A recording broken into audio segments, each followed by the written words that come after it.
हाँ, तो दोस्तों नमस्कार, जय हिंद। उम्मीद है आप बिल्कुल ठीक होंगे। आज मैं बात करता हूँ उत्तर प्रदेश विधानसभा उपचुनाव जो कि हुआ था, जिसमें 9 में से 7 सीटें बीजेपी ने जीती और उसमें से एक सीट कुंदर की विधानसभा की थी।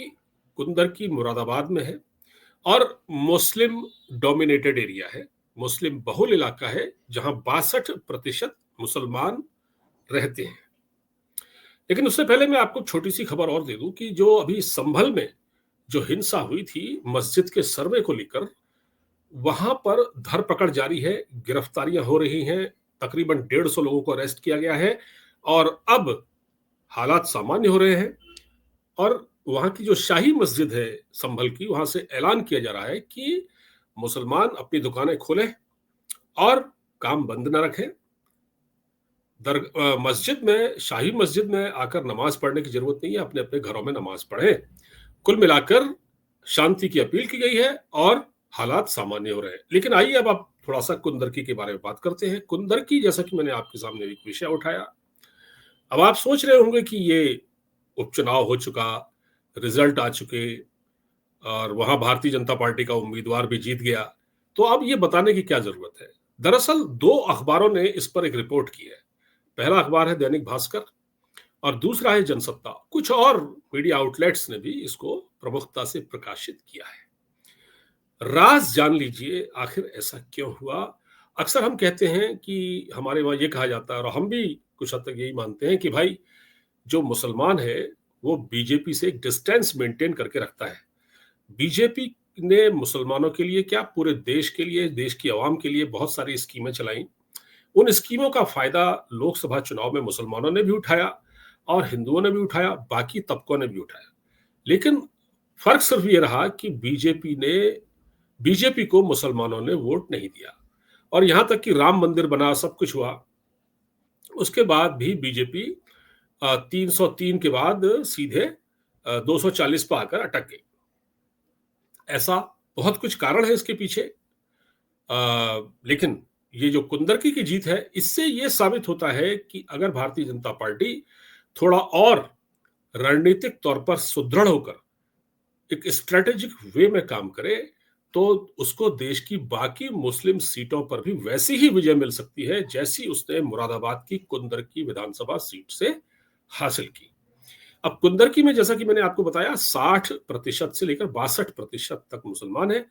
कुछ वहां पर एक फैक्टर और है, तुर्क और शेखों का, जिनमें आपस में टसल चलती रहती है। अभी संभल वो जगह है जहां आपने देखा होगा कि कल की आश्रम बन रहा है, भव्य कल की आश्रम। प्रधानमंत्री मोदी वहां जा चुके हैं। आचार्य प्रमोद कृष्णन जो कांग्रेस छोड़कर आए, बीजेपी में प्रियंका गांधी वाड्रा के सलाहकार थे, वो वहां भव्य कल की धाम बनवा रहे हैं। भगवान जो कृष्ण का 10वां अवतार होगा, उसको कल की कहा जाता है। तो कल की का अवतार कलयुग में होगा, ऐसा माना जाता है, तो वो कल की धाम है। खैर, वहां जो मुस्लिम है, वहां तुर्क और शेख, पठान, मतलब इस तरह का है, इनमें आपस में थोड़ा कन्फ्रंटेशन रहता है। लेकिन बीजेपी की जीत की वजह ये नहीं है। दरअसल बीजेपी वहां जीती, बड़ी करिश्माई और बड़ी ही लाजवाब विक्ट्री बीजेपी की। और कोई सोच भी नहीं सकता था कि एक मुस्लिम बहुल इलाके से, बगल में ही आपने देखा रामपुर है, रामपुर में बहुत सारी सीटें मुसलमानों ने जीत ली। इतना बीजेपी ने काम किया उनके लिए, बावजूद नहीं जीते। भाई ठीक है, एक माइंडसेट था, नहीं जीते, बीजेपी को नहीं दिया वोट। लेकिन यहां पर रामवीर सिंह ने, जो बीजेपी के कैंडिडेट थे, उन्होंने समाजवादी पार्टी के हाजी रिजवान को करारी शिकस्त दी, 1,14,000 वोटों से ज्यादा। आप सोच सकते हैं कि भारतीय जनता पार्टी का एक उम्मीदवार मुस्लिम बहुल इलाके में जाकर 1,14,000 मतों से ज्यादा से वो विक्ट्री ले सकता है। तो ये हुआ। अब इसमें बहुत सारे कारण सामने आ रहे हैं। देखिए, इसमें कहीं ना कहीं बीजेपी की एक मोडस ऑपरेंडी ने भी काम किया है। और सबसे बड़ी बात ये है कि जो मुसलमान है वो एक जज्बाती कौम है। मैं आपको बताता हूँ, मुसलमान एक जज्बाती कौम है, वो भावनाओं में बड़ी जल्दी बहते हैं। अब क्या हुआ, समाजवादी पार्टी का जो उम्मीदवार था हाजी रिजवान, जो कि लगातार वहां से कई बार से, मुझे लगता है कि उन्होंने पहले भी यहां से जीता है। ये मोहम्मद रिजवान 2002 में भी जीते यहाँ से और उसके बाद 2017 में भी जीते, 2012 में भी जीते। उससे पहले आपको मैं बताता हूँ, एक अकबर हुसैन जीते थे और उसके बाद फिर अकबर हुसैन जीते, उसके बाद मोहम्मद रिजवान, जियाउर रहमान बर्क। तो ये फैमिली वहां से जीतते रही, जो मुस्लिम कैंडिडेट है। लेकिन इस बार बीजेपी ने वहां से रामवीर सिंह को उतारा। और बीजेपी की जो कुंदरकी में भारतीय जनता पार्टी की जो जीत है, वो चारों ओर चर्चा का विषय क्यों बनी हुई है, ये जानना बहुत जरूरी होगा कि उनको जीत कैसे मिली।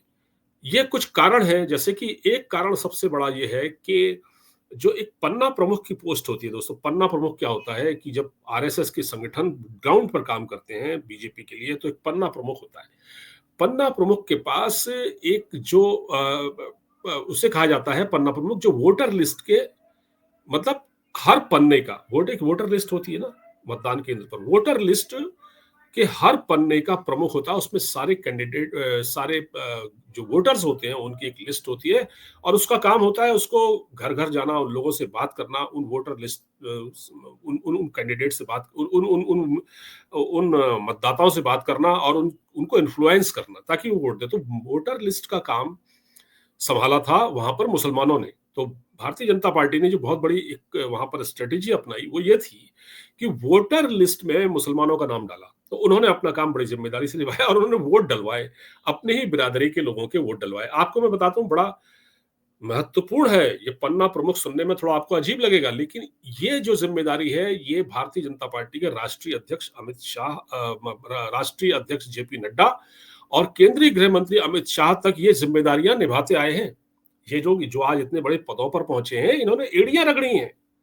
ये कोई राहुल गांधी की तरह नहीं है, या ये प्रियंका गांधी की तरह नहीं है, जो एसी गाड़ियों में बैठकर कब कुछ दिन के लिए किसी गांव में चले जाते हैं, वहां की खाक छान लेते हैं, वो थोड़ा हैंडपंप का ठंडा पानी पी लिया, किसी के दलित के या किसी गरीब के घर में खाना खा लिया। ऐसा नहीं करते ये लोग, ये बड़ा ग्राउंड वर्क करते हैं, बड़े मेहनत करते हैं। तो इन्होंने पन्ना प्रमुख के लेवल से काम किया। आप सोचिए, अब जो आदमी आज बीजेपी का राष्ट्रीय अध्यक्ष है, या जो गृह मंत्री है, वो भी कभी अध्यक्ष थे, वो भी ये सब काम करते थे। तो पन्ना प्रमुख की जिम्मेदारी मुसलमानों ने निभाई। अच्छा, मुसलमानों में एक जब ये हुआ तो ये बहुत बड़ी मोडस ऑपरेंडी थी। इसके बाद क्या हुआ कि जो मोहम्मद हाजी रिजवान है, जो कि समाजवादी पार्टी के कैंडिडेट थे, उन्होंने क्या बेवकूफी की। देखिए, बोलते समय आप क्या बोलते हैं, बड़ा महत्वपूर्ण रहता है, ये महत्व रखता है। जीवन में शब्दों का बड़ा महत्व होता है, इसीलिए कहा जाता है कि आप जो भी बोले, नाप तोल कर बोले। अगर आप नहीं करेंगे तो बात कहीं ना कहीं पहुंच जाएगी दूसरी जगह, शब्दों का गलत अर्थ निकाला जाएगा। तो हाजी रिजवान ने एक बड़ा बयान दिया जो मुसलमानों को चुभ गया नश्तर की तरह। हाजी रिजवान ने कहा कि कुंदरकी तो वो क्षेत्र है विधानसभा का कि अगर यहां समाजवादी पार्टी के नेता अखिलेश यादव किसी कुत्ते को भी विधानसभा का टिकट दे दे, उसके गले में पट्टा डाल दे, टिकट दे दे उसको, तो वो भी जीत जाएगा। मतलब यानी कि किसी कुत्ते को भी टिकट दे दे, अगर अखिलेश यादव यहां किसी कुत्ते को भी टिकट दे दे, तो भी मुसलमान उसको जितवा देंगे इस विधानसभा क्षेत्र में। ऐसी बात कह दी। तो मैं वो जरा, क्योंकि वो हाजी रिजवान का जो बयान है वो तो अखबार में छपा है, मैं जो रामवीर सिंह जीते हैं उनकी बाइट आपको थोड़ा सुनवा देता हूं, उन्होंने क्या कहा। तो मैं जरा सा सुनवाने जा रहा हूं, आपको सुनिएगा। ये एक मिनट आपको मैं सुनवाता हूं। ये रामवीर सिंह है, जो कि अभी आपको सुनाई देंगे कुछ बोलते हुए। ये देखिए आप।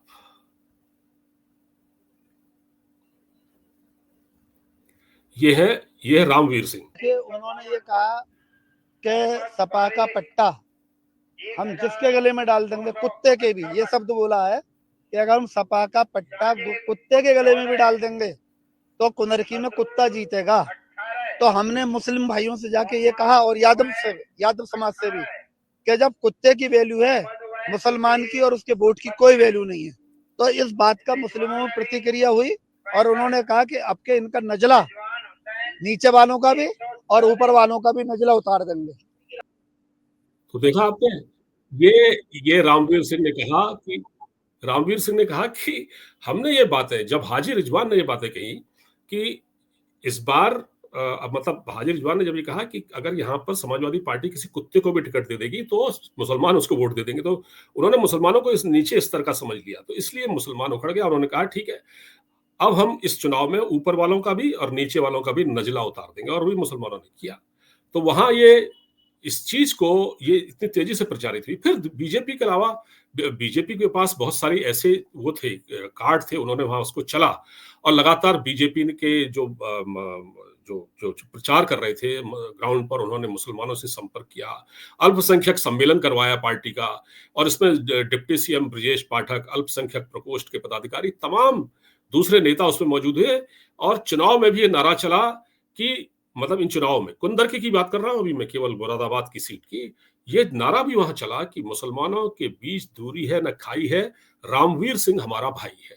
मुसलमानों के बीच दूरी न खाई है और रामवीर सिंह हमारा भाई है। चुनावी सभाओं के दौरान रामवीर सिंह का मुस्लिम टोपी पहनकर चुनाव मंचों पर बैठना भी एक चर्चा का विषय रहा अपने आप में। और बीजेपी की दूसरी जीत का दूसरा बड़ा जो कारण रहा, वो जनता के बीच सक्रिय थे।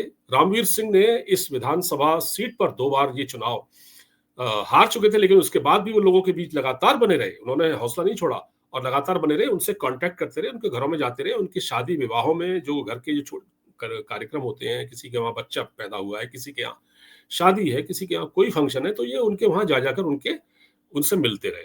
तो ये है। और तीसरा ये हुआ है दोस्तों यहाँ पर कि कुंदरकी की जो सीट है, ये बीजेपी बनाम सपा के बजाय, मतलब ये सीट बीजेपी, क्योंकि यहाँ 2 ही पार्टियां, बीजेपी और सपा, कांग्रेस ने तो यहाँ से पहले ही दूरी बना ली थी, कांग्रेस तो यहाँ से भाग खड़ी हुई, राहुल गांधी यहाँ आए भी नहीं, कोई नहीं आया, क्योंकि उनको पता था। तो मतलब यहाँ पर जो जो ध्रुवीकरण हुआ, वो बीजेपी बनाम सपा के बजाय, ये चुनाव बीजेपी बनाम सपा के बजाय हाजी रिजवान बनाम रामवीर सिंह हो गया। हाजी रिजवान बनाम रामवीर सिंह हो गया। और फिर ऊपर से जो योगी जी का जो नारा था, योगी जी ने कहा था कि अगर बटेंगे तो कटेंगे, और इससे क्या हुआ, हिंदू जो मतदाता हैं उनका ध्रुवीकरण हुआ, उनका पोलराइजेशन हुआ।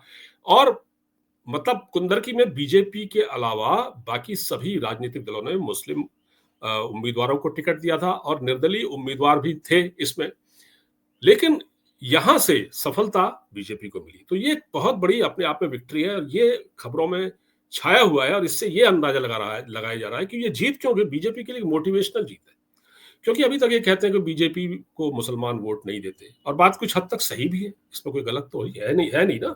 जो ये कहा गया है कि बीजेपी को मुसलमान वोट नहीं देता, बात सही है, लेकिन ये एक प्रयोग है, और अगर इस प्रयोग को इस तरह से किया जाए तो बीजेपी को लॉन्ग टर्म में उन इलाकों में भी फायदा हो सकता है जहां मुस्लिम डोमिनेटेड एरिया है। खासतौर से बहुत सारे इलाके हैं देश के अंदर, अभी हम पश्चिम बंगाल वगैरह की बात नहीं कर रहे हैं।